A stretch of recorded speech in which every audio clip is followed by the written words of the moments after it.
the biggest problem politically in this country to me, like one of the biggest problems is when we're asked to believe shit that is so obviously not real. It's like, Biden was obviously old. January 6th was obviously an attempt to overturn an election. Trump is obviously deeply involved in the whole Epstein files. And the Supreme Court is obviously a political animal. Stop trying to tell me that it's not.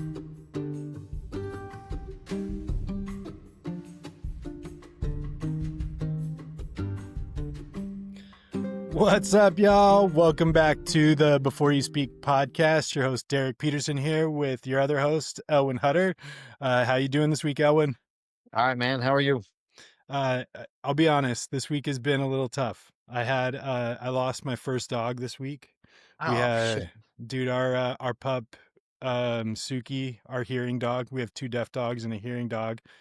We took her in. I thought she stopped eating over the weekend, and I was like, okay, I'm going to take her in on Monday and make sure everything's okay, thinking we were going to get like, oh, she ate some dumb stuff and we've got to like give her a pill for a week and then she's good. And no, her kidneys were failing, and it was beyond the point of any kind of repair. And then so it escalated from like, oh, we have a dog at the vet, her kidneys are failing, to like we had to make a decision to essentially put her down that day, which was brutal.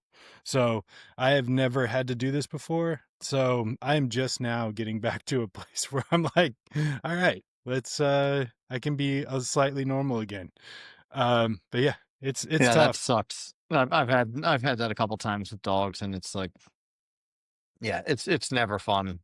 It honestly makes me question getting more, because I'm like, this is too much. This is really hard for me. So, and maybe I love my dogs too much, but that it wasn't just that either. It's also like I had to process, then I had to also be there for my kids while they were processing, which was a whole nother experience, and allowing them to grieve in the way they needed to. So yeah, it's been a little bit of a week, but there's also been a lot of shit going on in the world, which I'm excited to jump into here in just a minute. But how was your week?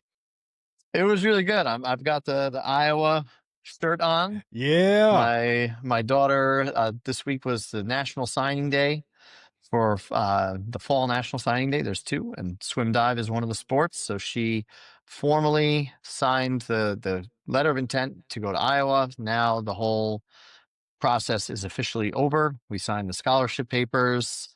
Nice. It was That's really gotta feel so cool. good as a parent. Like Yeah, all I those was like, years and all that work of you investing in your kid to finally start to see it come to, I mean, this is what I mean, outside of her going to the Olympics, which is probably next on the docket, this is a huge step.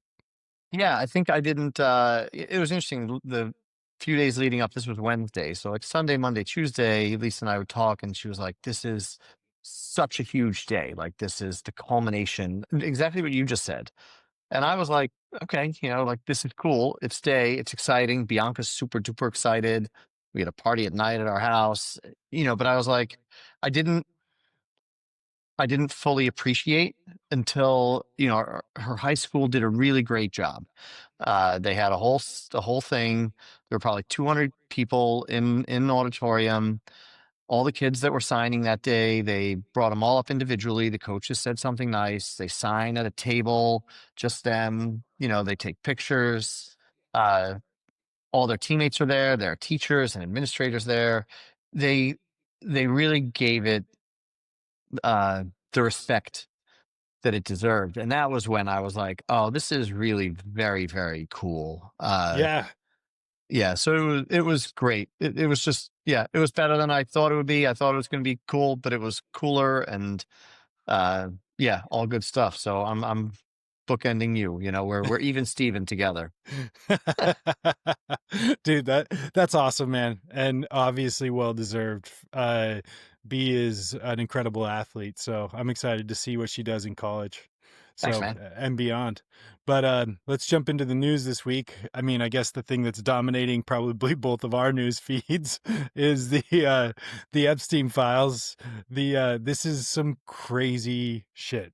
I I don't know where else to go with like watching Megyn Kelly try to dumb some of this down, and I saw a tweet from Jamel Hill, which prior to the Megyn Kelly thing, Jamel Hill tweeted out, she's like, "You guys realize what's about to happen, right?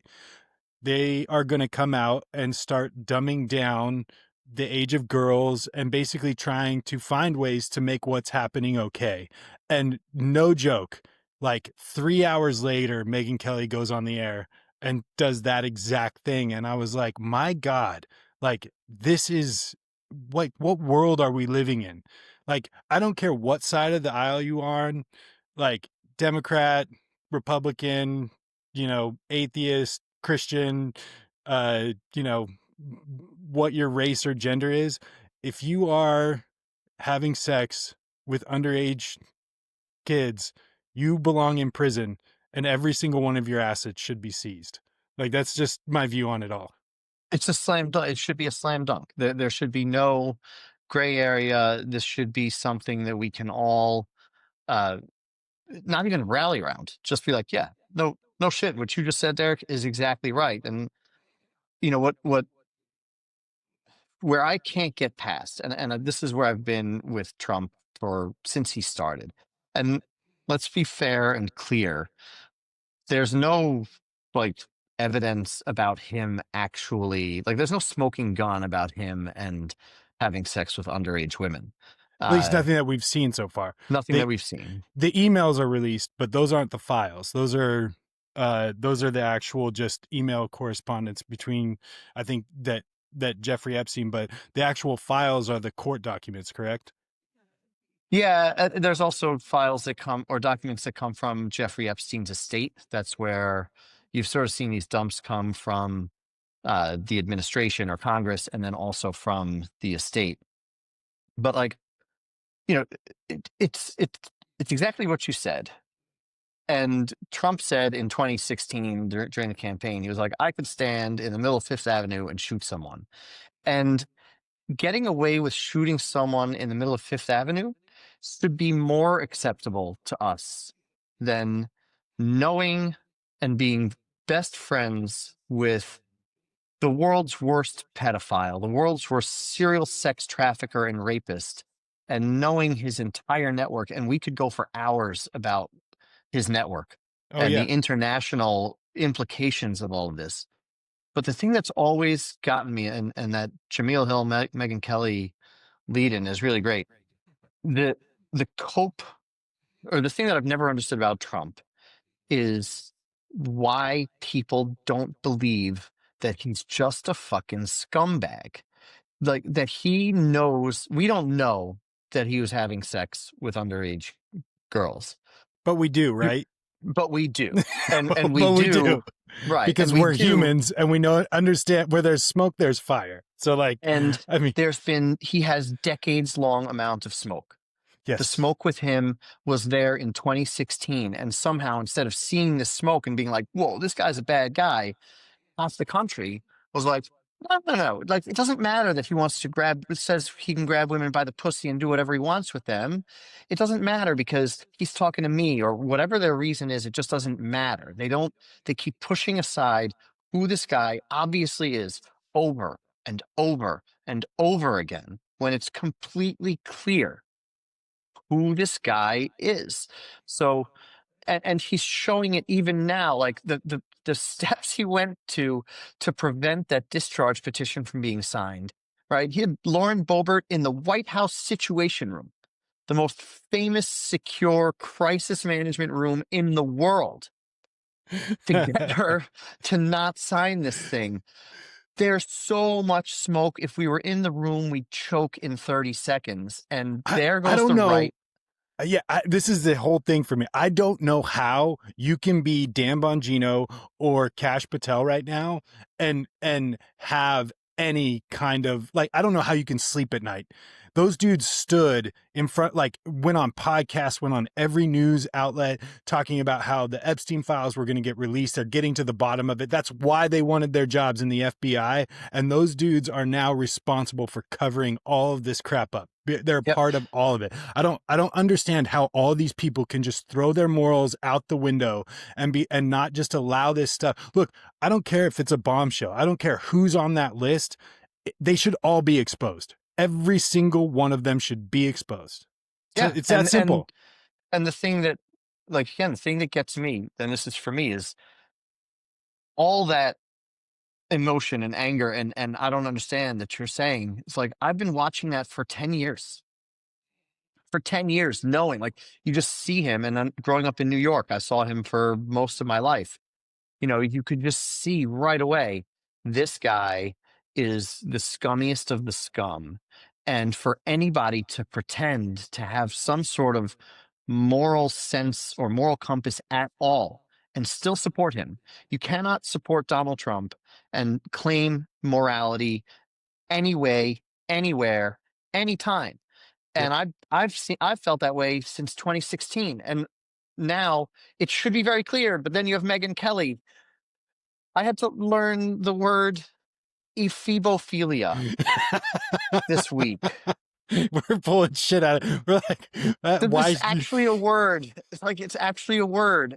And I had to learn it because these amoral people that have elected and supported Trump simply cannot bring themselves to say, no, this is enough. TDS, Trump derangement syndrome, is not at all this idea that Trump can do no wrong. It's that people still support him. Yes, it's That's derangement syndrome. it's literally finding an excuse for him around every corner because you don't want to believe what's right in front of your eyes. And I'm just like, this is blowing my mind that you can't, Yeah. like, and I think a lot of people that were moderate have distanced themselves from a lot of this stuff. Either that or they just stop paying attention because they're like, I don't want to know. But like, if you have any kind of, I mean, I have two daughters, 14 and 12. I'm like, no, absolutely not. 15 is not okay. I'm like, not adults grooming 15-year-olds is pedophilia. I'm sorry. I will 1000%, knowing my kids and my daughters, they're not fully developed. They're not fully adults yet. They should not be consenting, especially if they're being groomed by somebody. I'm like, go fuck yourself. Straight up. So I don't think that there's any I personally don't think that there's any middle ground on this. For me, there isn't. I'm like, ethically, if you support this or you have voted against it, I'm out on you. That's it. Yeah, I, Done I deal. agree. And it's interesting to watch the QAnon MAGA folk who were like, somehow, somehow came to the conclusion that this guy who is as embedded in sort of elite, like really what the Epstein thing, why it gets so much traction is this is what conspiracy theorists talk about. Yep. The Brandenburg Circle, whatever it is, Davos man, this idea that the leaders around the world, that the global elite, the super rich, operate in another plane where they can do shit like have harems of young girls and get away with it. Right? This is literally like that Yeah. idea, and it's true. Yeah. That's the, It's true. And somehow, when the guy who's in the middle of it all rides down a golden escalator, and it seems completely obvious halfway through his administration with Alex Acosta that, oh, wait a second, this looks really bad for our guy. When the thing they've been talking about, when the veil is ripped off in front of them, they're like, well, 15 is okay. It's not 5. God, dude. No, I can't. Well, dude, I think it's funny because South Park. I still go back to South Park, man. They have been on point about all of this, and this week's episode took it to another level. Which I don't know how, like, Republicans are not up in arms about like shutting all of this down or finding a way, because like in this week's episode, Donald Trump actually has sex with JD Vance. It's, dude, it is mind-blowingly hilariously, and the relevance to what's going on with like the Epstein files is the connection between all of it is amazing. But so Oh, if yeah, I saw. I'll kill you right now. I saw an email today from this dump, which was Epstein writing to someone, and I think this was tongue in cheek. I don't think this was actually something he thought existed, but he said he was like, "Haha, does Putin have that video of Trump blowing Bubba?" Meaning Bill Clinton. That's yeah, dude. They're out in front of this. It's the first time South Park's been in front of the news cycle. They're usually trailing a couple weeks, so they got their episode out last night, and they're winning. Yeah. So it's hilarious. Well, let's jump into our topic for the week. We are going to talk about the Supreme Court and the politicalization of the Supreme Court. So, where do you want to? I mean, we talked a little bit prior to this. As I was looking at today's podcast, I went back to the Robert Bork moment in 1987, which was famously like one of the first judicial nominees that was almost run like a political race. Right? There was TV ads, campaigns, and Bork was the conservative that basically was a hard constitutionalist, if I'm correct, that basically nothing should be changed. So do not like, including things like the civil rights, so he was known for those kind of things, which, and ironically enough, Joe Biden was the chairman of the Senate Judiciary Committee at the time. So all of this stuff kind of connects in. So I guess we can kind of start there, and work our way forward because the politicalization of the Supreme Court. And I don't know that you can take politics out of the Supreme Court. I mean, they're a little bit of a yin and yang because it's politics is what drives it. But I do think we obviously need to find a better balance than what we have now, and obviously create laws and rules that make this stuff even and fair. That we're actually getting good rulings. Yeah, I think you're right. It's always been political, and you can, go back to the FDR and the New Deal. There's a famous moment in Supreme Court history where, there were all these challenges to his New Deal legislation, and he didn't have the votes at the Supreme Court. It was 4 to 5 against him on a really big case, and one of the justices flipped so now he had 5-4 in favor, and it's called the switch in time that saved the nine because FDR was very aggressively saying, if I don't win, I'm packing the court. And I think the Supreme Court, so it goes back forever. Yeah. The Supreme Court is just this, to me, it's this fascinating thing because it is, and certainly now, absolutely political, but it has this aura of, like Greek oracles up in a temple removed from society. They wear the robes and you never really get interviews with them. They're certainly not elected. They communicate through writing. So there's this kind of aura around them that lends them credibility. And I think that aura is shattered right now. It's completely gone. And I don't know if it ever should have existed. I mean, it wasn't until the 20th century that we had our first African American member of the Supreme Court. And, they made really, really terrible rulings along the way. But Is Clarence Thomas the only African American Supreme Court justice? no, Ketanji Brown Jackson, appointed by Biden. Yeah, that's right. And Sonia Sotomayor is Latina. Okay, yeah. Sorry, continue. No, that's great. So, like, what we have going on now, I think, really shows the politicization of the court, where there's this thing called the emergency docket or shadow docket, which is basically a way for a party, usually the presidential administration. You could also see it in like prisoners' petitions on death penalty cases, to ask the Supreme Court to issue a ruling outside of its normal course. So, not in session, no full briefings, no oral argument. It's pretty rarely used. I think in Joe Biden's term, it was used like 17 times, which was high.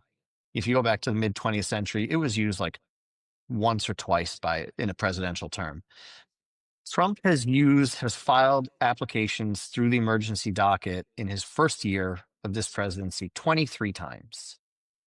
They've ruled in his favor 21 times. Now, and they're very, very consequential cases. They're cases where Brett Kavanaugh has ruled that uh, ICE and Border Patrol can pull people over based solely on the color of their skin.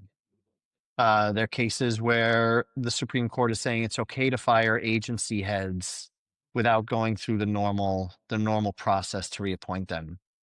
And what's really important here when it comes to the credibility argument is these are usually unsigned, almost always no opinion decisions that come down from the court. So we can assume who ruled in what direction, but we don't know their reasoning, and these are not meant to be final decisions. One of the more controversial ones was where the Supreme Court said, no, this emergency decision should be binding on lower courts. And the lower courts were like, what? This has never been binding on us. So now you have this extremely political court coming down on extremely political cases and issues, all in one direction, and doing so without saying anything, without giving us the benefit of reason or argument. And it's hard to become more political than that. And it's hard to be seen as more of a rubber stamp than that. Yeah. The interesting thing, I was reading a while ago about, Viktor Orban's basically taking a government from a democracy to an authoritarian dictatorship, and I think step 3 is taking over the court system. And these kind of shadow docket rulings are exactly what needs to happen for an authoritarian to essentially take power in the long run. And they're the biggest ones, like the most consequential ones, like you're talking about, seem to be the ones that are giving unfettered access to and authority to ICE and police officers, which I don't want to crap on police officers, but this is, I mean, it's getting out of hand. Like if you don't have white skin in our country, you're getting to a point where we're going backwards. Like, how does this make any sense? Yeah, I think you need to look at it this way. The cases that we think about, the Civil Rights Act cases, the Voting Rights Act cases, they're like 10% of the cases in any given term. It's the other cases where the oligarchs are really interested. It's the rolling back of environmental regulations. It's the Yep. rolling back of the administrative state. It's all the ways that they can now build factories and not need to worry about the EPA. It's all the ways that they can bust unions. It's all the ways that the government's agency heads that might be prosecuting them or investigating them can be fired by an incoming president without cause. That's way more interesting, I would think, to a billionaire oligarch than whether or not brown people are getting pulled out of their cars and pepper sprayed. Well, yeah, I mean, it's a question of justice, and but I think that the important thing also to know about the Supreme Court, and I don't think people really recognize this enough. The law in this country, the Constitution, is what this court says it is. Nothing else. This court and prior courts, it's always been this way, but yeah. we're living here and now. What this court says the Constitution means is what the Constitution means according to our system of government. And that's a bonkers amount of power that can be bought, and it is bought. Yeah, it's freaking awful. And then furthermore, you think about it in the sense of we, us, like all of these civil liberties, like gay marriage, LGBTQ rights, and even some of the stuff that's going on, like this stuff keeps us. It genuinely kind of feels like if we continue to make this our focus, it's kind of like the look over here while I steal all your money type Mhm. thing. Like, hey, what's that over there? And then they're grabbing your wallet. It's essentially kind of what it feels like. And they've stacked the courts against us. I've gone down this path for a while about like learning about the Koch brothers and what is it, Citizens United? Is that what, or their like all of these right-wing think tanks and where all this money comes from and where it goes and how they pay different people.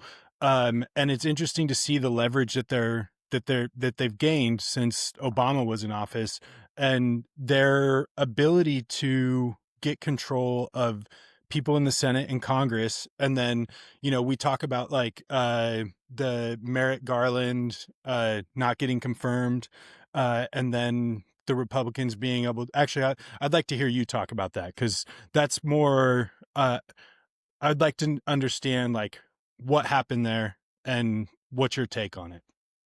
Yeah, so that when Merrick Garland, who probably most people remember him now as Biden's attorney general, Yeah. but when Obama was in office in his last year in office, and Justice Scalia died in January, February, Merrick Garland was Obama's nominee to replace uh, Justice Scalia, and that was a big one, right? Because Scalia was definitely, one. It was Thomas and Scalia. He's far right. Yep. Uh, so the Republicans around the country are freaking out because now you got Obama ready to appoint a justice, and it's not going to be a conservative justice. So he appoints Merrick Garland, who, by the way, like middle of the road, kind of milk toast Democrat, not would not have been a flamethrower from the left. I was gonna say Uh, he seemed more moderate than like, I mean, I haven't followed him completely, but every time I've heard him speak, he didn't seem extreme in any direction. But yeah, I mean his jurisprudence from the Court of Appeals he was on was down the middle left, like inside corner left, but yeah, not brushing anybody back. Um, so Mitch McConnell, he has said that his proudest moment in the Senate was when he met with Obama after Obama nominated Merrick Garland and said, Merrick Garland will never come for a vote. And Merrick Garland didn't ever come up for a vote. And McConnell's reasoning was, we have an election later this year. This was 2016. Uh, People are going to vote on a new president, and this should be one of the issues that is litigated in that election, which was new. There had been like some poor comparisons to something that I think happened during Reagan's term, but that very distinct saying no, this should be litigated in an election had never happened before. So Trump wins the election, right? Immediately appoints Justice Gorsuch, winds up getting one more appointment. I think in that first couple of years, and then in 2018, Ruth Bader Ginsburg dies in September. So we have a midterm election where the Senate is going to be up for grabs. that was 2020, by the way. Oh, it's 2020. Sorry. Yeah, yeah. Yeah. Okay. So we have a Senate and presidential election Mhm. staring us down. And this was September. So people go right to McConnell like, hey, you said the people should litigate this. Also, people had already voted when Ruth Bader Ginsburg died. Early voting had started in like 11 states. So people had Yeah. already cast their ballots. And Mitch McConnell said, ha, nope, let's go. And he rammed that nomination through faster than any nomination has ever been rammed through. 38 days.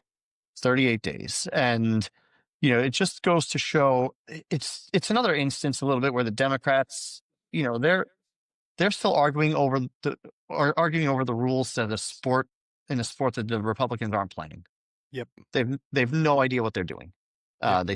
Maybe they're getting smarter now, but at the time they had no idea what they were doing, and it was just the Republicans had been going after the court for basically since Roe v. Wade, uh, to change it and make it a conservative court. It's been a 45-year long project for them, and this was it. This was the culmination.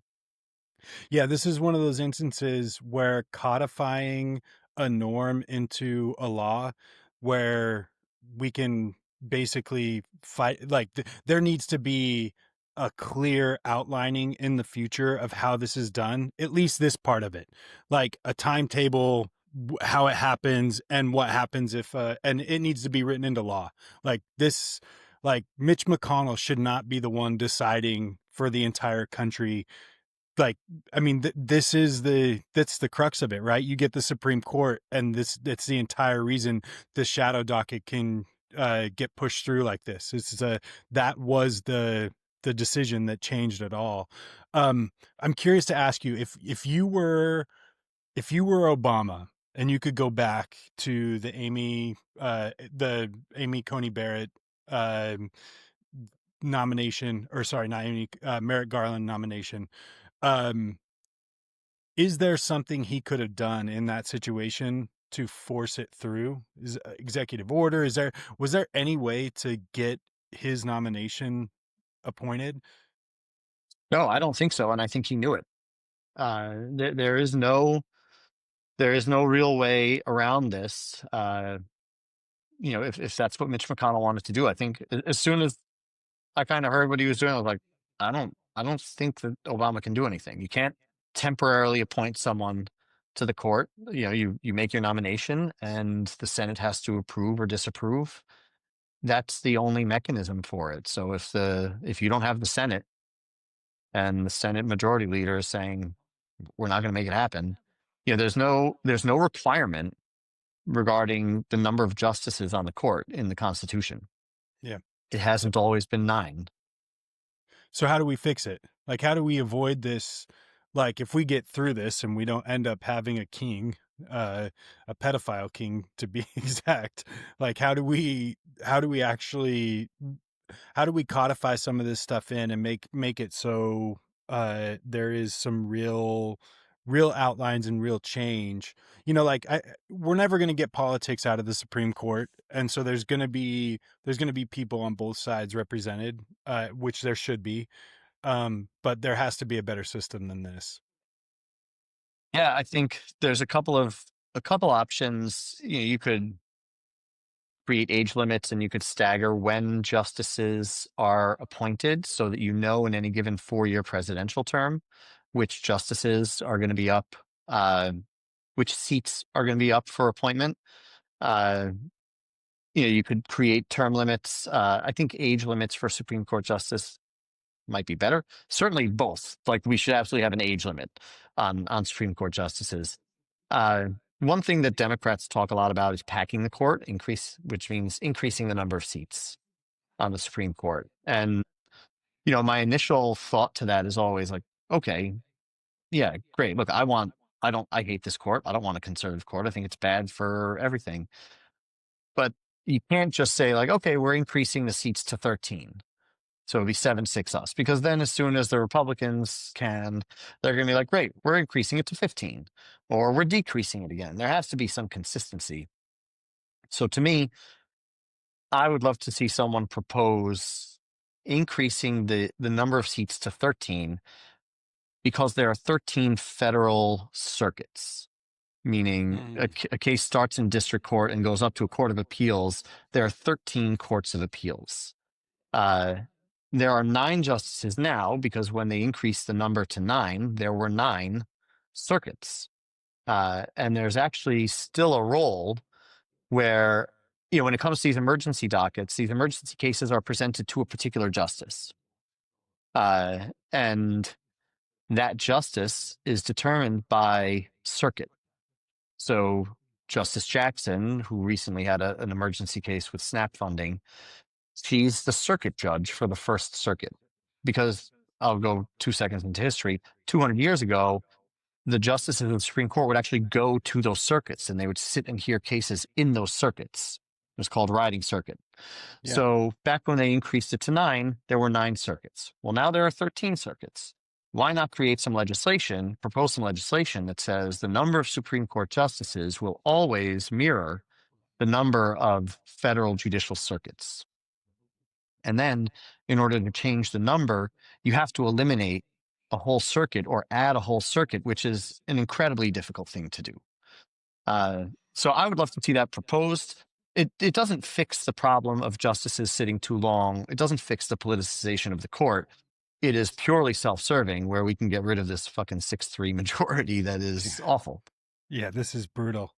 Yeah, this is terrible. Well, and also we probably don't want that proposed until until we have new leadership. So Right.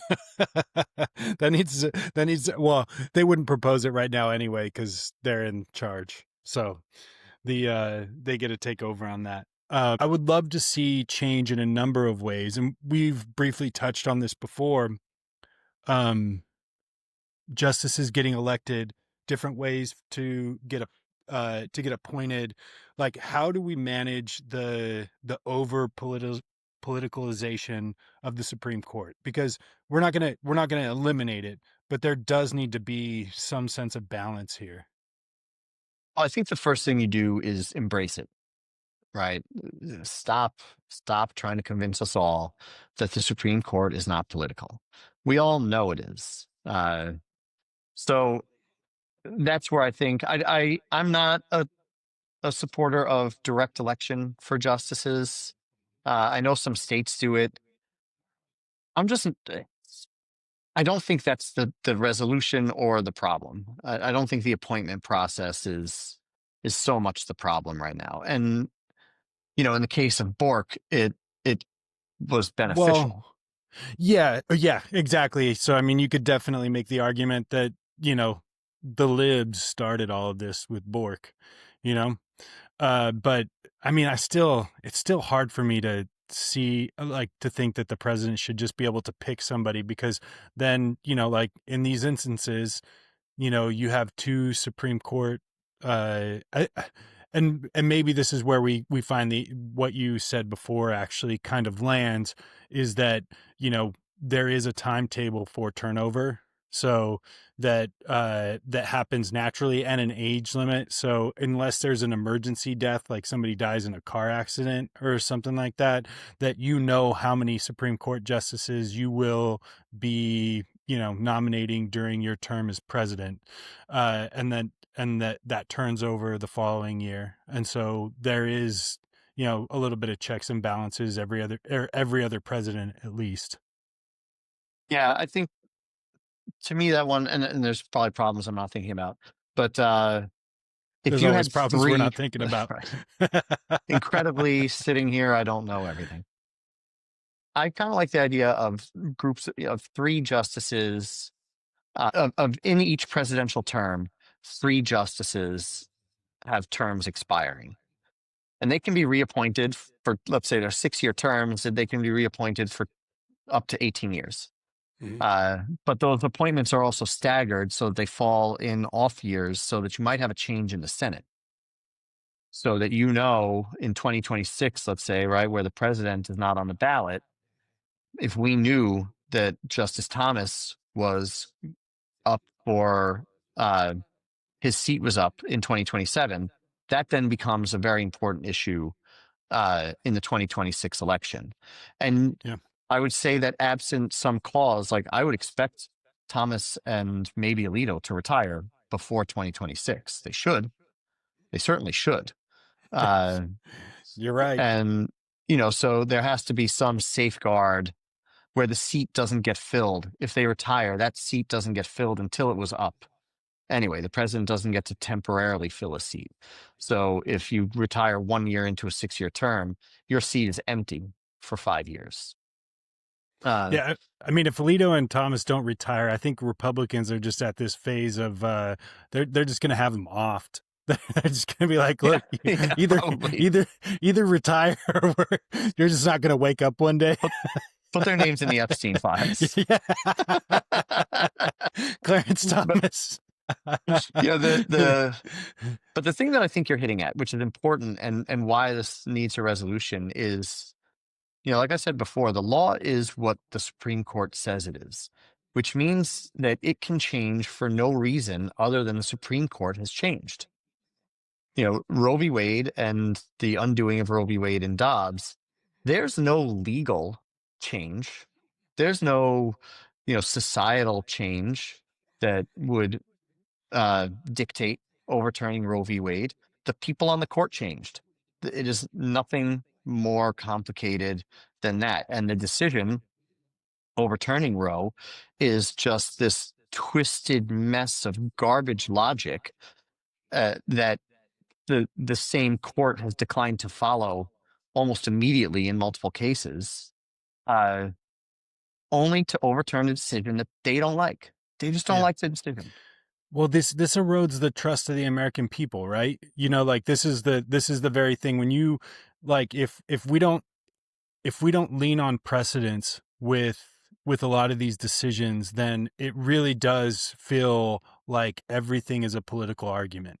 And you know, like there is a sense of safety and security in knowing that when something is has been set, when you know when two gay men know that they can get married, that is going to be something that is a value that's been once that's gone through the Supreme Court and been approved, that is part of our country. You know, that is part of the living standard that we have here now. And the erosion of things like that is, I think, this is going to it's going to continue to set people up in arms until there's a, you know, some form of revolt, or you know, and hopefully that comes in the way of voting rather than violence. But you know, getting younger people out to vote, because you know your brown skinned friends and your LGBTQ friends, you know, basically have no rights right now. Yeah, I think, and I'll side note because we can't always be shitting on everybody. The Supreme Court We did can. just decline. Okay, well, It's I'm it's gonna just pause and then resume shitting. okay. Uh, they did just decline to hear a case that would have overturned the LGBT right to get married case. So, yay. Uh, That was the but carrot that they're like, look, we do some yeah, things for yeah, libs. right. We're gonna fuck you over meanwhile, some other way. meanwhile, we're watching people get yanked out of their cars and, you know, dragged off to who God knows where, you know, kids' People are parents not calling them coming home. Kavanaugh stops, which I Yeah. love. So, I think I don't know if I'm all uh, as far down the road to hopelessness as you may be, because I think that there is a bargain people are willing to make regarding the Supreme Court and regarding the three branches of our government and how they should work together. Uh, and I think the biggest problem right now is not that we don't want that bargain. It's that we see that the bargain is bullshit. We see that it Yeah. is an inherently political uh, entity, but we're being told that it's not. You know, and you can't do that. We have to stop. The biggest problem politically in this country, to me, like one of the biggest problems, is when we're asked to believe shit that is so obviously not real. It's like, Biden was obviously old. January 6th was obviously an attempt to overturn an election. Trump is obviously deeply involved in the whole Epstein files. And the Supreme Court is obviously a political animal. Stop trying to tell me that it's not. Yep. Let's say, no, we know it is. We need to adjust our system accordingly. And then I think people will still, if it's done right, there's space, there's a lane for it to work out where people are like, okay, I get that it's a political animal, but I'm also gonna have my chance. I'm not gonna have to wait for someone to die. I'm gonna have my shot in 6 or 12 years. And in the meantime, I understand that we have to abide by these rulings because that's ultimately what is critical, Yeah, is that you might people be have onto that something there. understanding. Yeah, because you're correct, and you said it earlier, where you know that if we know that that's upcoming, that may impact who you vote for. Like if you know that this president gets to nominate the X amount of justices for the Supreme Court, and that ultimately likely becomes part of their campaigning too at that point. If we just like, and transparency is key. If people know what's going on, like we'll accept a shit sandwich as long as we know it's a shit sandwich. Just don't sell it to me like it's, you know, peanut butter and jelly. I don't want to bite into it and be like, oh God, you know, like it's Yeah. just we want to know what it is. The I think and to kind of wrap this up, what's your thoughts? So we talked about potentially like term limits, definitely age limits. There's got to be like a stop, a hard stop on how old you can be to be on the Supreme. Nobody should be dying when you're a Supreme Court justice of old age. Like that Right. is just straight horse shit. But like, potentially mandatory ethical disclosures, like public ethical disclosures, like clear recusal standards, things that we have like like, I'm sorry, but if you've accepted money from a PAC or something else, there should be a zero tolerance policy on these things. Like we have to at least feel like the Supreme Court can't be bought. Like, okay, so we know it's political, right? We know that the president's going to appoint his justices.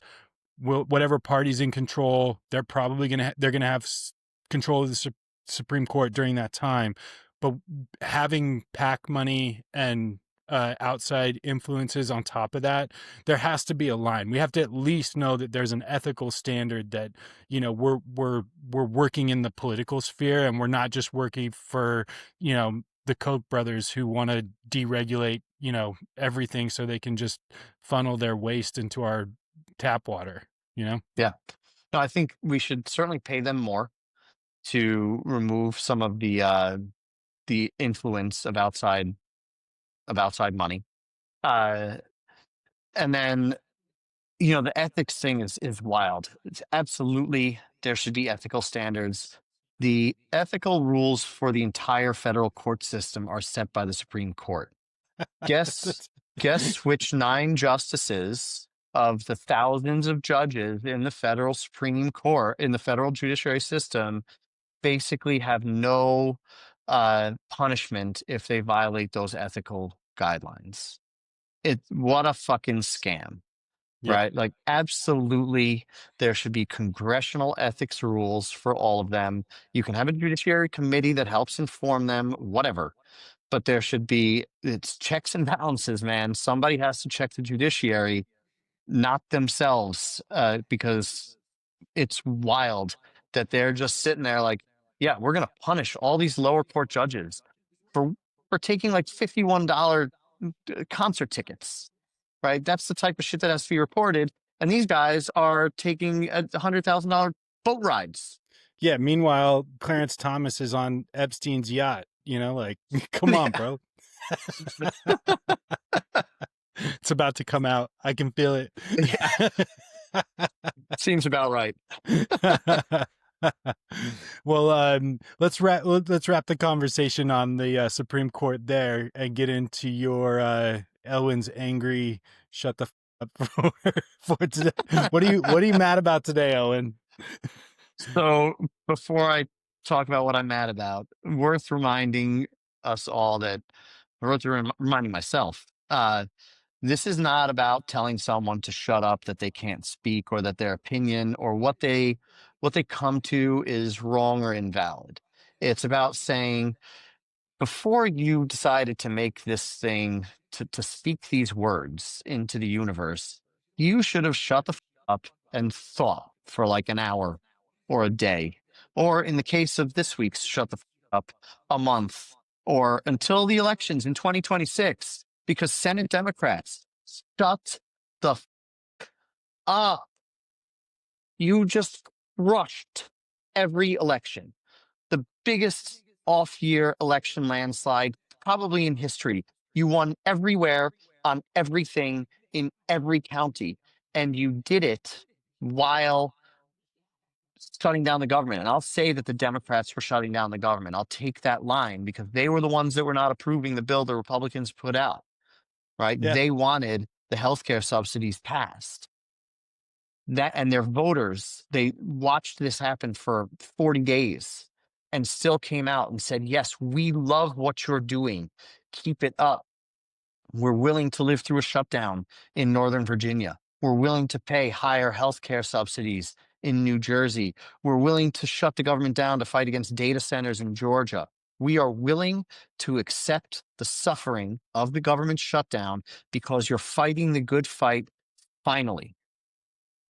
And what do 8 Senate Democrats, and it's not 8, it's like all of them. The whole thing was planned. What do? Not even a week later, they fold on the shutdown. They took the deal that had been offered to them on day one. So who should they have shut the fuck up and listened to? The fucking constituents, me, and everybody who voted for them, who are saying, do this. This is right. This is good. This is how you fight. Listen to us, because your job is to listen to us and represent us. And these spineless, and I'm still mad about it, led by that pimple Chuck Schumer, don't care. They don't care. And the amount that they don't care is so great that they were like, hey, everybody who's not up in 2026, go out and take the bullet for us so that people forget in a couple of years. No, guys, like, look, you think the shutdown is bad. You're worried about SNAP benefits expiring. You're worried about these things can't last long before the macroeconomic national economy really, really, really starts to suffer. You have Thanksgiving and planes. Like, I get it. These are all legitimate concerns. You should have been out front then before the election saying, we're not comfortable with this shutdown. You should have taken the deal on day one. But by doing what you did, all you said to your voters was, we are gutless, cowardly liars. And you could have shut the up and said, maybe we're wrong about this one. And maybe we don't need to say anything at all. Maybe we just need to think, let's ride the wave here. We didn't see this coming. So Senate Democrats, I hope you all get voted out. Every one of you get primaried out, because you are not right for this time and you are not right for this fight. And you can't even bring yourself to listen to the people who you're supposed to represent. Nailed it. Nailed it. Landed that plane nice and smooth. Love it. It's very cathartic. I see this like halo on my shoulder. Like, Yeah, it's zero notes. Zero notes on that one. Yeah, dude, they didn't even go in and cross out some of the straight bullshit about, like, people being able to go back and sue for the, going through their call phone logs. records. Yeah, the phone records. I'm like, dude, you didn't even, you guys stood for nothing. Like, Nothing.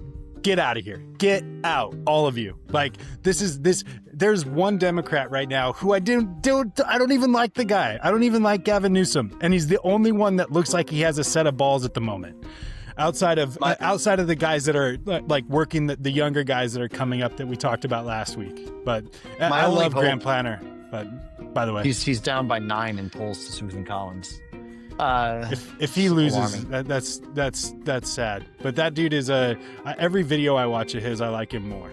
So the only hope is that the Democratic base is so furious that they are motivated and they go out and vote, and at the end they get to primary out everybody they want to primary out, and they get to vote out Republicans, that they're just so pissed in 2026 that they show up huge, because otherwise all we're being told is don't bother. Yeah, I think the one change that I'm hoping for in this next election, because historically elections are won by older people, and for the first time, I think some of what's going on in our country is really impacting young people. Watching your friends get, tackled by ICE agents, and people like seeing, knowing kids that their parents just don't come home and having to deal with that kind of stuff is real, and it's happening all over the country right now. So I think, my hope is that, people come out in droves to make some changes next time through, but we'll see. So I guess that's it for Before You Speak, and we'll sign off there. All right. See you next week. See you next week.